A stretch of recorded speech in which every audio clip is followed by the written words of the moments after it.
And retired U.S. Marine Colonel David Lapan joins me now. He is vice president at the Bipartisan Policy Center and served as the Department of Homeland Security press secretary during President Trump's first year in office. David, President-elect Joe Biden is determined to make an outdoor appearance on Inauguration Day. Does that raise concerns for you?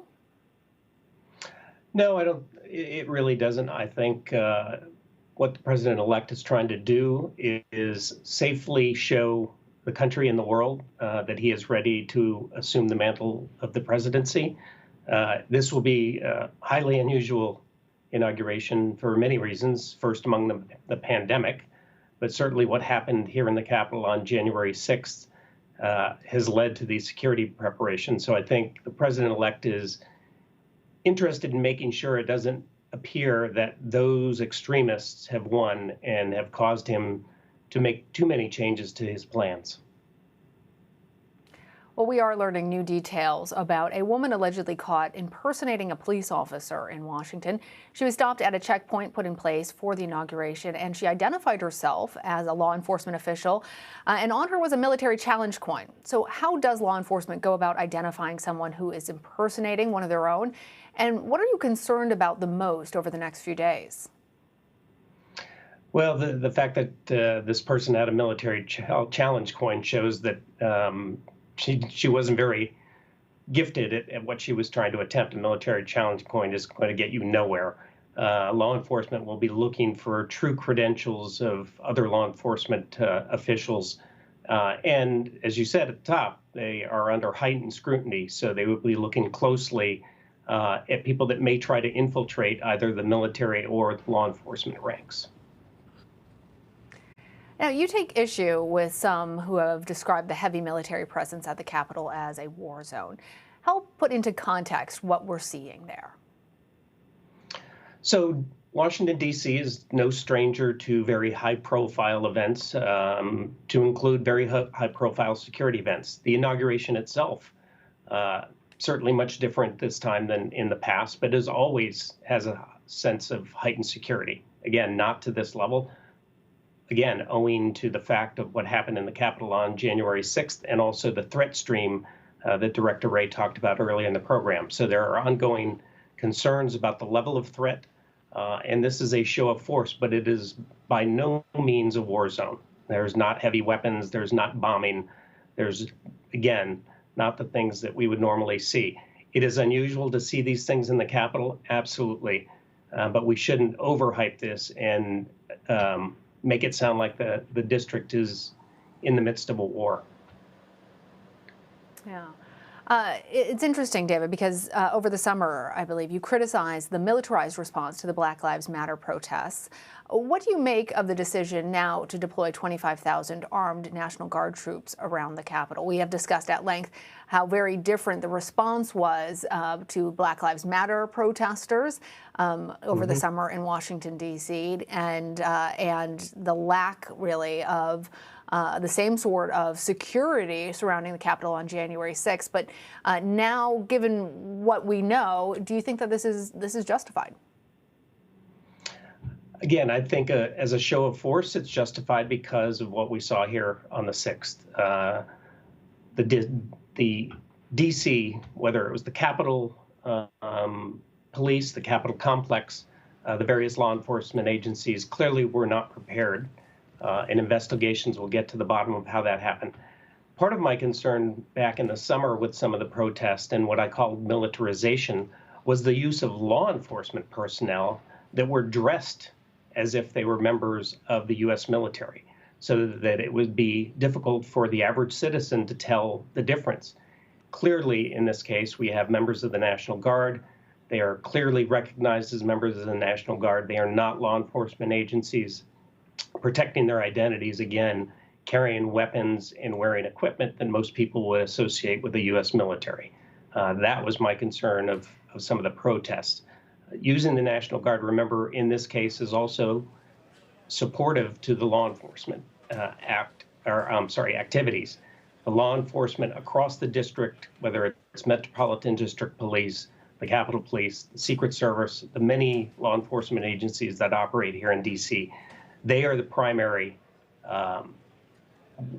persons that are in charge of this, and the the National Guard, with members from the district as well as other states, are in a supporting role to the law enforcement agencies. You said at the beginning of your answer to that question that it was clear that they were underprepared to meet the attack and the rioters on January 6th. And the heads of the Congressional Intelligence, Judiciary, Oversight, and Homeland Security committees said the same, that security and logistical preparedness were not consistent with the prospect of serious and widespread violence. Do you believe that politics contributed to this underpreparedness? I believe it did. Again, the investigations will fully determine how this happened, what signals were missed, how all of these agencies were underprepared for what happened. But there have been concerns throughout President Trump's term about the politicization of law enforcement, about the politicization of the military, and certainly of intelligence. So at this point, I don't see this as a failure of intelligence per se, but I see it as a failure to prepare for the intelligence that was out there. Well, when the inauguration is over, the threat of domestic extremism will still be with us. Washington, D.C. Mayor Muriel Bowser shared her thoughts on this point earlier today on Meet the Press. How serious is our country going to take domestic white extremism?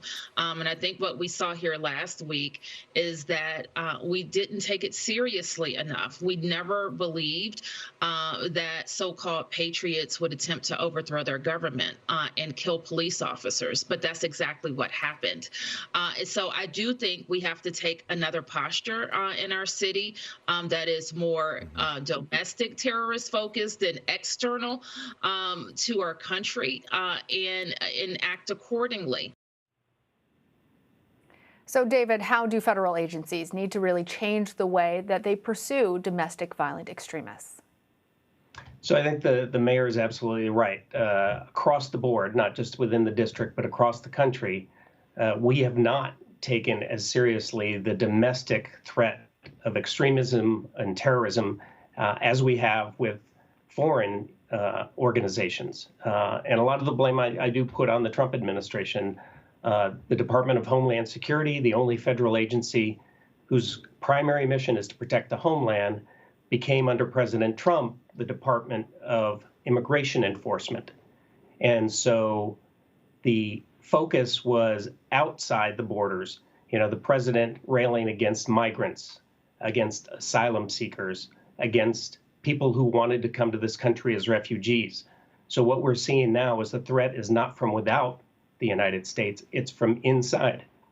And the Trump administration and the Department of Homeland Security have not, over the last 4 years, kept a keen eye on domestic terrorism, and I think we're seeing the results of that now. So I think that the incoming Biden administration would do well to turn its attention more fully to the threat that's at hand. And law enforcement across the country need to be more keen to the threat, again, from within. David, it seems like as you're discussing this, that it is eliciting a personal response for you.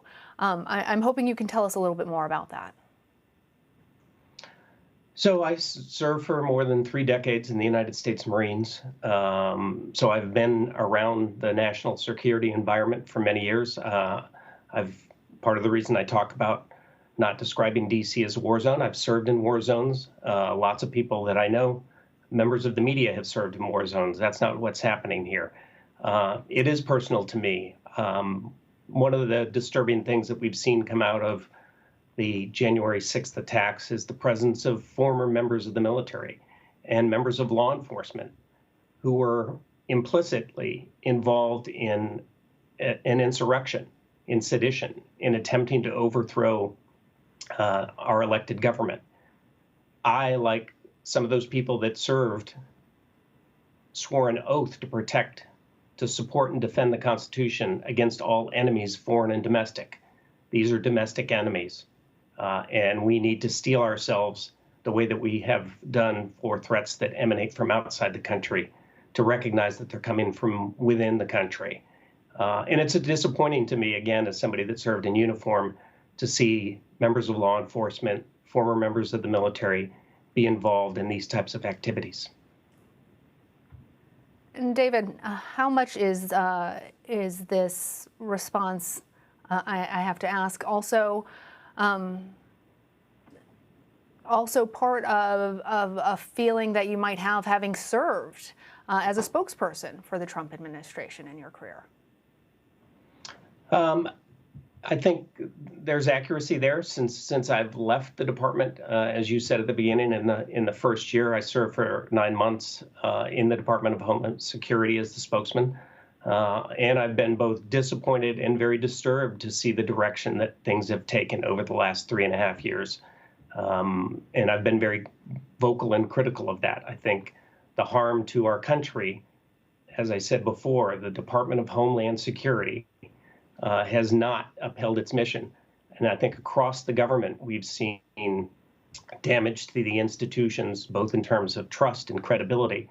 And I think it'll be important for the incoming Biden-Harris administration to address that head on early, to try to start to repair some of the damage that's been done to the credibility and the trust.